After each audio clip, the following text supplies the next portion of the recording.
Hi, I'm Barry Lamb, Associate Professor of Philosophy at Vassar College and the producer of Hi-Phi Nation, a show about philosophy that turns stories into ideas. In this video, we'll ask whether a person's state of mind as they act should matter in determining the criminality of their action. There's a strip of beach on an island near Seattle that's a beautiful place to picnic. But it happens to be at the base of a private mansion, and there's a small sign warning any wanderers that they're trespassing. On a dark summer night, two strangers, completely independently, walk onto the property just a minute apart. One was a tourist who wandered onto the strip while taking a nighttime stroll along the public beach and decided to sit on a rock to watch the waves. The other was a burglar who was there earlier and returned under the cover of darkness. The owner had night vision cameras on the private beach and called the police, who arrested both strangers for trespassing. Both strangers trespassed on private property. But one of them, the wandering tourist, had a very good excuse. It was his first night on the island, and it's hard to see the sign in the dark. He had no intention of trespassing. He didn't even know he was on private property. His trespassing was an innocent mistake.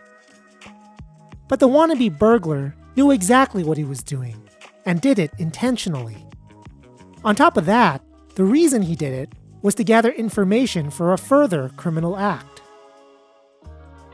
His trespassing was done with mens rea, the Latin term for guilty mind. Many offenses are legally punishable only if they're carried out with mens rea. This requirement reflects a powerful moral intuition that was famously articulated as a principle by the 18th century philosopher Immanuel Kant. According to Kant's principle, to deserve blame for an action, you must do it with an unethical state of mind.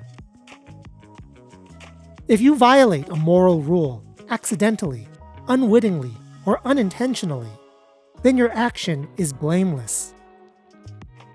What you did was regrettable and unfortunate, but not reckless or malicious.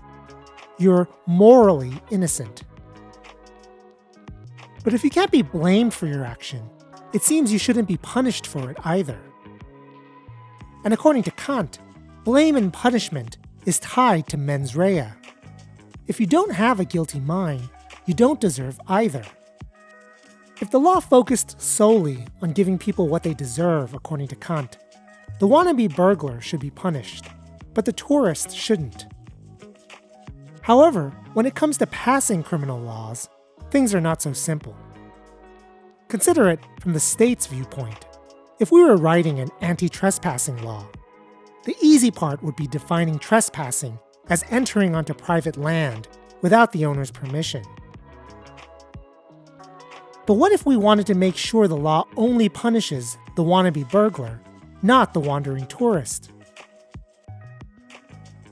The best way to do this would be including an additional requirement for criminal trespassing, that the person knows they're entering onto private land without permission. We might even require that they intend to do something wrong there, like vandalize or commit burglary.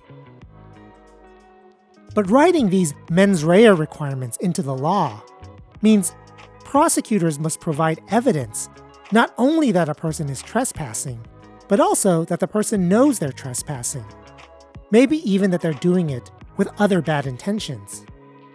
Without this extra evidence, prosecutors can't prove to a jury that the person criminally trespassed. These requirements would probably ensure that the tourist is set free. But it makes it easier for the wannabe burglar to avoid punishment too. He just has to lie, and it's on the government to prove him wrong. To avoid the problem of burglars trespassing and then pleading ignorance, the state might decide not to write mens rea requirements into the trespassing law. This would mean catching someone on the premises without permission would be enough to prove they broke the law. Ignorance or benign intent would never be an excuse.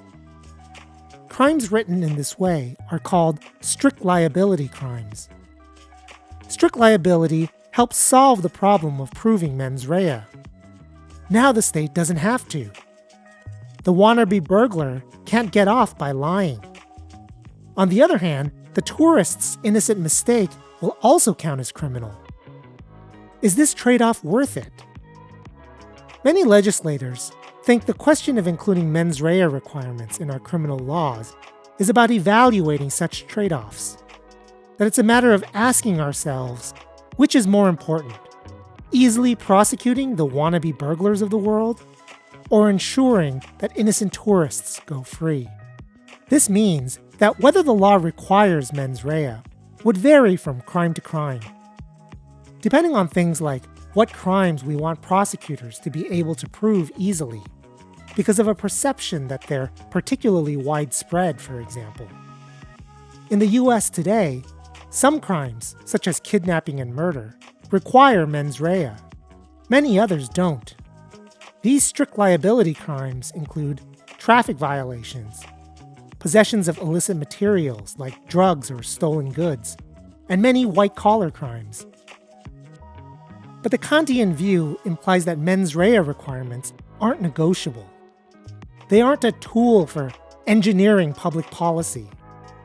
It's morally wrong to punish someone who doesn't deserve it, even if it advances some socially good outcome.